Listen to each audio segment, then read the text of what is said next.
Excuse me po, our food is ready and we suggest you get your food so we can refill. Please follow your meal stub number. Please follow your table number. Malito kami pag hindi kayo mag-follow.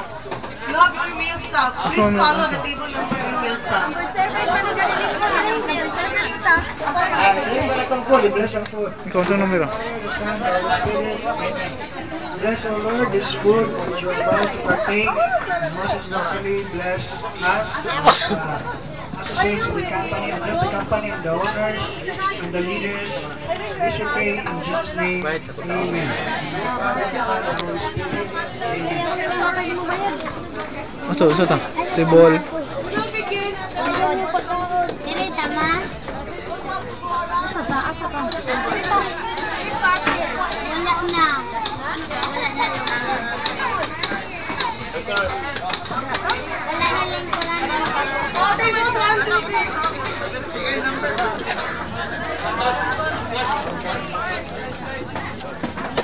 Okay, please, tables 1, 2, 3 on the right side and row 1, table 10 and row 2 on the left side.